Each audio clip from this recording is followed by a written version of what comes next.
நண்பர்கள் தோழர்கள் அனைவருக்கும் வணக்கம். தமிழ் தேசிய அரசியலின் பால் பல்வேறுபட்ட மாற்றங்கள் ஏற்பட்ட வண்ணம் உள்ளன. மிக அண்மையிலேயே எனக்கு ஒருவர் தொலைபேசி அழைப்பினை எடுத்திருந்தார். தான் ஒரு வெளிநாடுகளிலிருந்து பேசுவதாக சொன்னார். நீங்கள் இனிவரும் காலங்களிலே அர்ச்சுனா தொடர்பிலே காணொலியை போடக்கூடாது என்று சொல்லி பேசியிருந்தார். அவருடைய காணொலிகளிலே அதிகமாக கெட்ட வார்த்தைகள் அவருடைய சம்பாஷணைகள் இருந்தது. அது தொடர்பே நீண்ட சம்பாஷணையை மேற்கொண்டார். நான் தொலைபேசினை அவருடைய நீண்ட சம்பாஷணையை கட் பண்ணியிருந்தேன். பார்க்கக்கூடிய நண்பர்களே, நாங்கள் வெறுமனே அதிகமாக யாரையும் ப்ரமோட் பண்ண அல்லாவிட்டால் அவர்களை மேம்படுத்த வேண்டும் என்று சொல்லி பேசுவதில்லை. ஆனால் சந்தர்ப்ப வசம் காரணமாக நான் சொல்லியிருந்தேன். சந்தர்ப்ப சூழ்நிலை காரணமாக நாங்கள் பலரையும் பேச வேண்டியிருக்கும், உரையாட வேண்டியிருக்கும். அப்படி பார்க்கின்ற பொழுது நண்பர்களே, அவர் சொன்னார் அவருடைய சம்பாஷணையிலே பணத்தினை ஏராளமான பணத்தினை வேண்டிவிட்டு அர்ச்சுனா பணம் தரவில்லை என்று சொன்னதாகவும் அதே போல் பல்வேறுபட்ட குற்றச்சாட்டுகள் செய்ததாகவும் அவர் சொன்னார். ஆனால் நண்பர்களே, நாங்கள் இந்த தொலைபேசி சம்பாஷணையிலிருந்து நாங்கள் பேசுகின்ற பொழுது இனிவரும் காலங்களிலே ஒவ்வொருத்தரையும் நாங்கள் அரசியல் ரீதியாக குறிப்பிடும் போது, அரசியல் ரீதியாக விமர்சனத்தை முன்வைக்கின்ற பொழுது ஒவ்வொருத்தருக்கும் பிடிக்காமல் இருக்கலாம். இப்போ உதாரணமாக நாங்கள் அங்கஜன் ராமநாதனை பற்றி பேசும் பொழுது அவருடைய ஆதரவாளருக்கு அது பிடிக்காமல் இருக்கலாம், எதிராளிகளுக்கு பிடிக்கலாம். அதே போல் கஜேந்திரகுமார் பொன்னம்பலம் அண்ணன் அவர்களை பேசுகின்ற பொழுது சில கட்சிக்காரர்களுக்கு பிடிக்காமல் இருக்கலாம். அதே போல் இன்னொரு அண்ணா அதே போல் சாணக்கியனாக இருக்கும். ஒவ்வொருத்தருக்கும் ஆதரவாளர்கள் எதிராளர்கள் இருப்பார்கள். நாங்கள் இந்த சில பேசுகின்ற பொழுது சில பேருக்கு அது பிடிக்காமல் இருக்கலாம். அதனூடாக பல்வேறுபட்ட பின்னூட்டல்களை தந்து கொண்டிருக்கிறார்கள். நண்பர்களே, அரசியல் ரீதியாக பார்க்கின்ற பொழுது நாங்கள் மிக நீண்ட அரசியல் பரப்பிலே பார்க்கலாம். குறிப்பாக யாழ்ப்பாணத்திலே மக்கள் நீண்ட காலமாக தமிழ் தேசியத்துக்காக வாக்களித்தார்கள். அதுவும் சிலர் இருக்கிறார்கள் வெளிநாடுகள், ஒரு சிலர், நிறைய நல்ல நண்பர்கள் நல்ல தோழர்கள் இருக்கின்ற பொழுது ஒரு சிலர் இருக்கிறார்கள் தமிழ் தேசியம் என்பது தங்களுடைய பொக்கெட்டுகளிலே இருக்குது சொல்லி. உண்மையிலே நண்பர்களை, நாங்கள் பேசுவதாலோ பேசாவிட்டாலோ வாக்களிப்பதிலும் மாற்றத்தை ஏற்படுத்துவதில்லை. குறிப்பாக வாக்குகளில் கணிசமாக தாக்கத்தில் செலுத்தக்கூடிய 60-70% வாக்காளர்கள் இலங்கை மண்ணிலே, குறிப்பாக வடகிழக்கு தேசத்திலே இந்த சமூக வலைத்தளங்களை பார்வையிடுவது என்பது குறைவு. ஆய்வு ரீதியாக பார்க்கின்ற பொழுது இளைஞர்கள் அதே போல் கொஞ்சம் நடுத்தர வர்க்கத்தினர் மாத்திரம்தான் இந்த சமூக வலைத்தளங்களை அதே போல் இன்னொரு செய்தி மூலங்களை பார்க்கின்ற பொழுது பெரும்பான்மையாக 30-60% வாக்காளர்கள் வெகுசன ஊடகங்களான பத்திரிகைகள், தொலைக்காட்சிகளை, வானொலிகளை கேட்ட வண்ணம் தான் தங்களுடைய செய்திகளை சேகரித்து கொண்டு தங்களுடைய வாக்குகளை தீர்மானிக்கின்றார்கள்.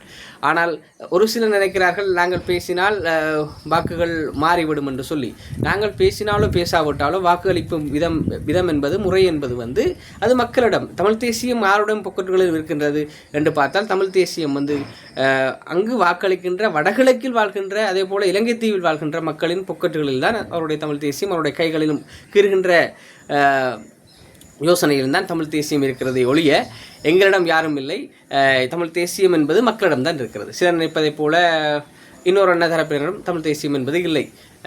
அவர் சொன்னதைப் போல குறிப்பிட்ட ராமநாதன் அர்ச்சுனா தொடர்பில் நாங்கள் பேசக்கூடாது என்ற விடயத்தை சொல்லியிருந்தால், நாங்கள் அப்படி பேசாமல் விடுகின்றது என்று சொன்னால் ஒரு அரசியல்வாதிகளை மாத்திரம் நாங்கள் பேசாமல் பேசுகின்ற யோசனையை நாங்கள் நிறுத்த வேண்டும். அதான் சரியான தார்மீகமான விடயமாக இருக்கும். அப்படி தங்கள் பின்னூட்டங்களை தெரிவிக்கின்ற பொழுது சில வேளைகள் நாங்களுடைய காணொலிகள் தொடர்பிலே சரிவிலைகளை குறிப்பிட்ட பொழுது நாங்கள் எங்களுடைய முறைமைகளை, எங்களுடைய சொல்லாடல்களை, எங்களுடைய வசன தெரிவுகளை, எங்களுடைய கருத்தியல்களை நாங்கள் மாற்றிக்கொள்ள முடியும். அப்படி ஒருவரை நாங்கள் பேசாமல் விடுகின்ற சொன்னால் ஒருவரையும் பேசக்கூடாது. அதான் தார்மீக ரீதியான நெறியாக இருக்கும். ஏன்னா நண்பர்களே, சிலர் நினைக்கலாம் இந்த அரசாங்கம், ஆட்சியில் இருக்கின்ற அரசாங்கம் சிறப்பான வேலைகளை செய்கிறது, அபிவிருத்தி வேலைகளை செய்கின்றது, அது யாருக்கும் மறுப்பதற்கில்லை. ஆனால் இருந்த பொழுதும் வடக்கு மாகாண சபை தேர்தல், கிழக்கு மாகாண தேர்தல் என்று சொல்லி எதிர்வரும் காலங்களிலே தேர்தல்கள் இடம்பெற இருக்கிறது. அப்போ 13ஆம் திருத்தச் சட்டம், அதே போல் சமஷ்டியா தனிநாடா என்று சொல்லி பல்வேறுபட்ட கோஷங்கள் இருக்கின்ற அடிப்படையிலே எதிர்வரும் வடக்கு மாகாண சபை தேர்தலோ கிழக்கு மாகாண சபை தேர்தலோ குறியீட்டு ரீதியாக இந்த என்பிபி அதே போல் ஜேவிபி என்று சொல்லப்பட்ட இப்பொழுது என்பிபி கட்சிக்கு செல்லுமாக இருந்தால் அவர்கள் ஒரு காலத்திலே அந்த மக்கள் விடுதலை முன்னணி இந்த தமிழர்களுடைய தீர்வை, வட மாகாண சபை முறைமையை, 13ஆம் திருத்தத்தை எல்லாம் எதிர்த்தவர்கள். 2024 பிப்ரவரியிலே இந்தியா அழைத்து பேசிய போது இந்த மாற்றங்களை எல்லாம் அவர்கள் ஏற்படுத்தினார்கள். ஆனால் இது தமிழ் மக்கள், தமிழ் தேசியத்தை நேசிக்கின்ற அரசியல் பிரமுகரிடமிருந்து இந்த மாகாண சபையானது ஆளும் கட்சிக்கு செல்லுமாக இருந்தால் அது தமிழ் தேசியம் என்பது குறியீட்டு ரீதியாக இல்லாமல் போகின்ற விடயம். இப்போ உலக காலமும் மாகாண சபை முறைமையைத்தான் தமிழர்கள் பேசிக்கொண்டு வருகிறார்கள். ஆனால் இந்த குறியீட்டு ரீதியாக இந்த விடயம் செல்லுமாக இருந்தால் அது தெரியும் மக்களுக்கு. அது இனி வரும் காலங்களிலே அரசியல் ரீதியாக ஒரு புவிசார் அடையாளத்தோடு தெரிய வரும். மக்கள் தமிழ் பிரதிநிதிகளை புறக்கணித்து விட்டார்கள் என்று சொல்லி. அப்போ எதிர்வரும் மாகாண சபை தேர்தல்கள் இடம்பெறுகின்ற பொழுது தமிழ் மக்கள் எவ்வாறான ஆதரவு தளத்தை தங்கள் வைத்திருக்கிறார்கள் என்று சொல்லி தெரிய வரும்போது யார் யாரை ஆதரிப்பது என்ற விடயங்கள் தெரிய வரும். நான் சொன்னேன் தமிழ் தேசியம் என்பது வாக்களிக்கும் மக்களின் பொக்கெட்டுகள் எல்லாம் இருக்கிறது என்று சொன்னேன். இப்போ எதிர்வரும் காலங்களிலே மக்கள் மாறி வாக்களிப்பார்களாக இருந்தால் ஆளும் கட்சியை மாகாண சபையிலே அனைத்து மாகாண சபைகளிலே கருதல்களை அமர்த்துவாராக இருந்தால் அது உண்மையிலேயே மக்கள் என்பிபியை நம்பிவிட்டார்கள் என்ற அர்த்தம். நாங்கள் யாரும் பேசி பிரயோசனம் இல்லை. ஆனால் மாறி மக்கள் மீண்டும் தமிழ் தேசியத்தோடு இருக்கிறோம் என்று சொல்லி உள்ளாட்சி தேர்தல்களிலே மாற்றத்தை ஏற்படுத்தியதைப் போல மாறி வாக்களிப்பார்களாக இருந்தால் அது இதுரவிலே கருத்தரிப்பவர்களெல்லாம் யோசித்துக் கொள்ள வேண்டிய விடயமாக இருக்கிறது. உண்மையில நண்பர்களே, பார்த்தீங்கன்னு சொன்னால் இந்த அரசாங்கம் கடந்த காலங்களிலே அரசாங்கம் செய்த வேலைகளை இவர்கள் செய்து கொண்டு தான் போக வேண்டும். உதாரணமாக மன்னார் காற்றாலை விவகாரம் என்பது கடந்த காலங்களிலே அரசாங்கத்தால் செய்துள்ள ஒப்பந்தம், அதை நிறைவேற்றித்தான் ஆக வேண்டும். அதே போல் இன்னொரு பல்வேறுபட்ட இடங்களிலும் அரசாங்கம் பல்வேறு சூரிய மின்படல் உள்ளிட்ட பல்வேறுபட்ட வேலைகளை செய்ய வேண்டியதாக இருக்கிறது. இப்போ காற்றாலை விவகாரம் என்பது ஏன் மன்னாருக்கு விசேடமாக செல்கிறது என்று சொன்னால் கடந்த காலங்களிலே அரசாங்கங்கள் செய்த வேலை. ஆனால் இவர்கள் இதை சொன்னார்கள், நாங்கள் கடந்த காலங்களிலே செய்கின்ற வேலையை நாங்கள் தடுத்து நிறுத்துவோம் என்று இந்த அரசாங்கங்கள். ஆனால் இவர்கள் நினைப்பதைப் போல அந்த விடயங்கள் எல்லாம் செய்து நிறுத்திவிட முடியாது. அதான் யதார்த்தமான விடயம். அப்போ அனுரகுமார திசாநாயக்க எந்த ஒரு வேலைகளை செய்தாலும் அவர் கடந்த அரசாங்கம் செய்த வேலையை தொடர்ந்து கொண்டு தான் போக வேண்டும்.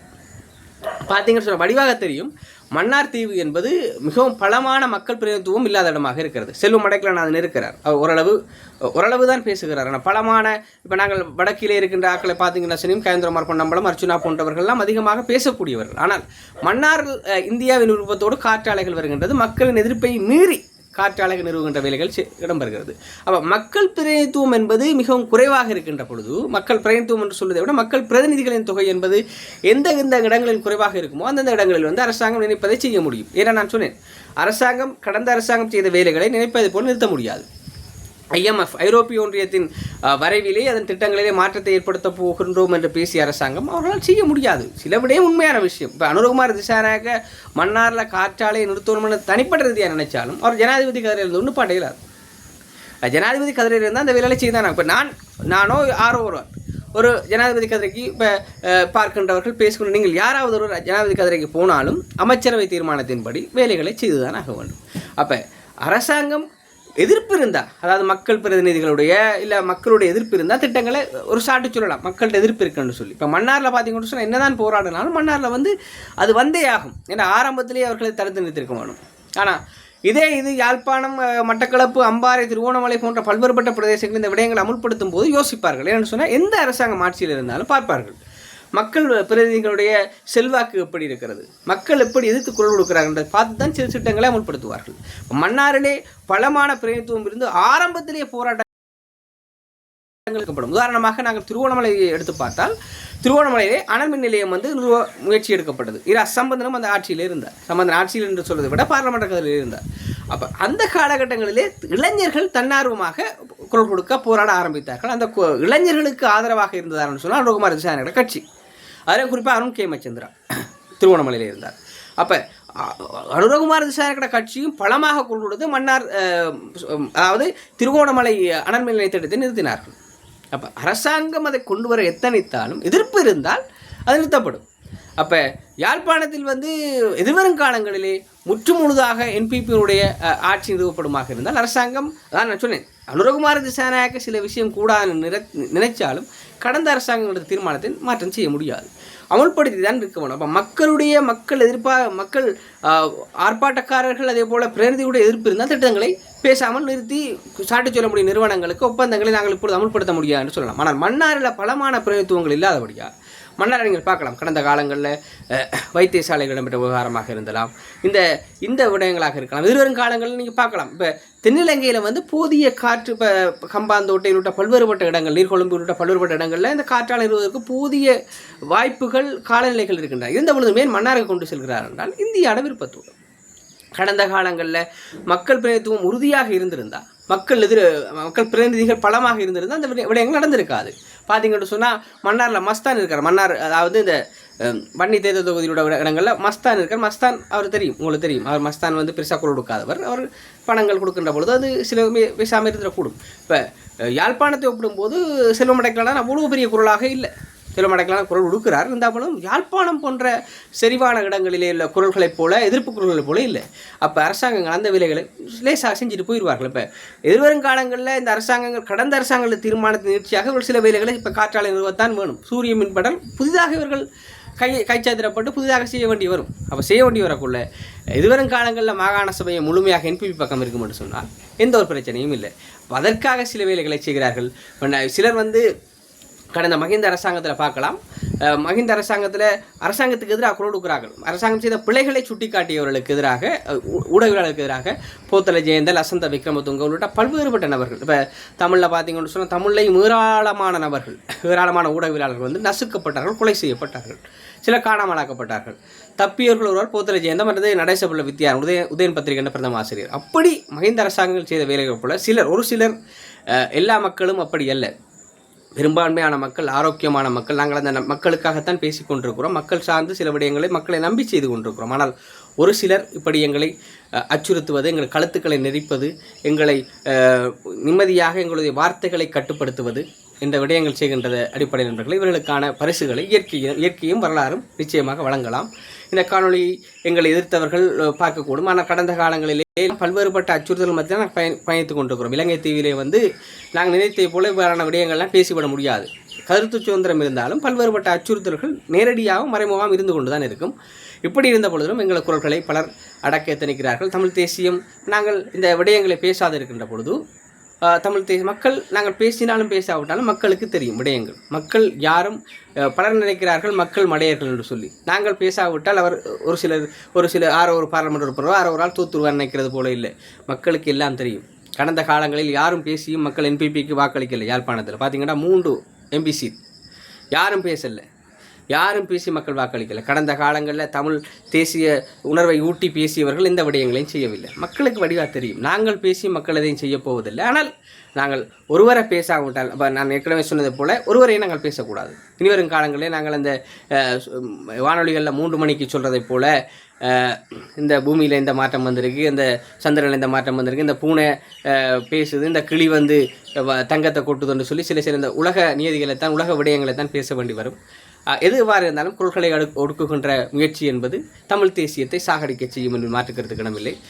தமிழ் தேசியம் தமிழ் தேசிய நீர்த்தல் என்பது அது எதிர்வரும் காலங்களில் என்னோட இருப்பை இல்லாமல் பண்ணும். நாங்கள் சில வெளிநாடுகளில் இருந்து கொண்டு சிந்திப்பதை காட்டிலும் இங்கு வந்து பார்க்கின்ற பொழுது தெரியும் தமிழ் மக்கள் எவ்வளவு பிரச்சனைகளை எதிர்கொள்கிறார்கள், எவ்வளவு அடக்குமுறைகளை எதிர்கொள்கிறார்கள்.